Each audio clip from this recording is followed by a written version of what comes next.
August 1965.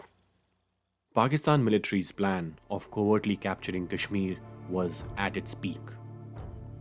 They pushed their forces into the valley through multiple infiltration points disguised as non state actors, with the objective of creating chaos within the valley that could be further exploited for political gains.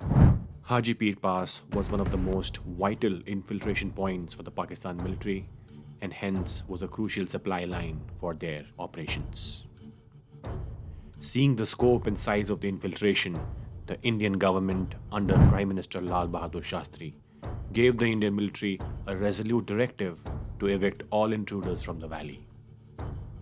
The directive also sanctioned potential operations beyond the ceasefire line. This was the approval the Indian Army had been waiting for to capture the vital heights of Haji Pir Pass. Haji Pir held a significant importance for the Indian side in Kashmir. Apart from acting as a lifeline for the infiltrators operating in the Poonch area, it was also the link connecting the towns of Uri in the north and Poonch in the south. The Indian side lost this pass in the 1947 war between India and Pakistan, and hence it held significant emotional importance for the Indian Army. Haji Pir Pass had some dominating hill features surrounding it that formed multiple rings of defense around this strategic location. The Pakistan Army had significant defense strength on all these features. The Indian side had to first capture and secure these features before they could launch the actual final assault on Haji Pir. These features were Bidori in the northeast, Sank and Sar in the north, Ledwali Gali in the northwest, and Ring Contour in the southwest. These features were in a sequence one after the other, so for the Indian Army to even get to their final aim of capturing Haji Pir, they had to first capture these objectives one after the other. This made the Indian Army's goal complex by many folds. They could plan out a covert mission to launch a surprise attack, but that would be effective only on the first feature. Because as soon as the attack goes in, the remaining features in the interior would be made aware of the ongoing attack, and they would be more alert for any upcoming attacks from the Indian side.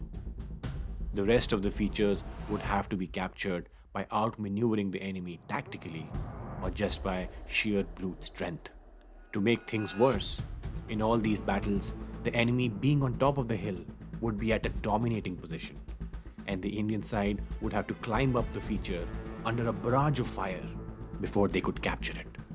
Air Force was not to play a role in these operations, with the intention of not escalating the conflict too much. It is important to note that by this time, the conflict between the two sides still had not escalated to a full-blown war. The Indian side intended to keep it that way. All these challenges would make this battle as one of the hardest ever fought by the Indian Army. The 68th Brigade was given the overall responsibility of achieving the objective under the command of Brigadier Zorawar Chand Bakshi. 3 regiments were to carry out the operations: 1 Para, 4 Rajput, and 19 Punjab. August 21st, 1965. Brigadier Bakshi held a briefing with the commanding officers of his brigade's regiments.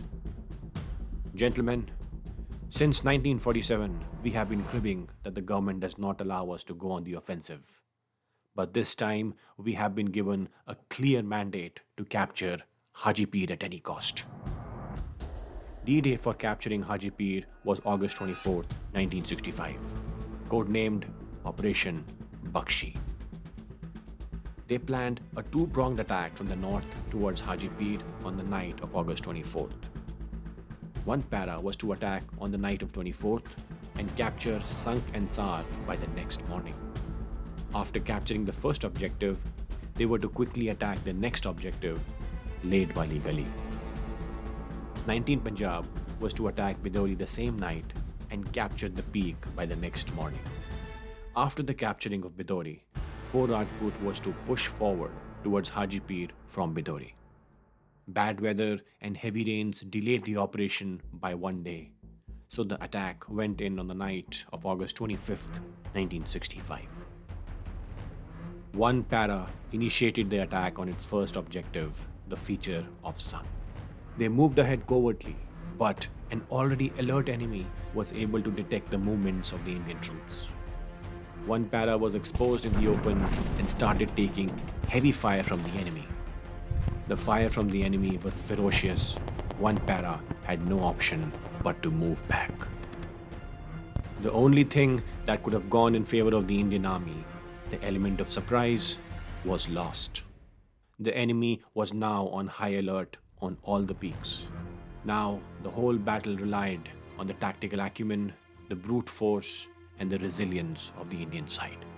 On the other front, 19 Punjab initiated their movements, but they also could not move fast enough due to slippery terrain after the rains from the previous night.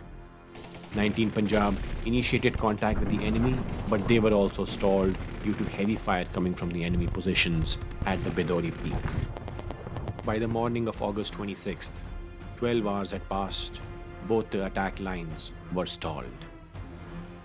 Brigadier Bakshi was contemplating his next move when suddenly he received a message from the headquarters that Bidori had been captured. Brigadier Bakshi was surprised to hear the news, since he had not heard any news from his troops on the front. Thinking there must be some broken communication channel with his troops, Brigadier Bakshi took this information and ordered 4 Rajput to move ahead, secure Bidori, and let 19 Punjab move ahead for the final objective of capturing Haji Pir, where in fact Bidori had not been captured yet. The headquarters had received false intelligence from its sources, and it relayed the same intelligence to Brigadier Bakshi.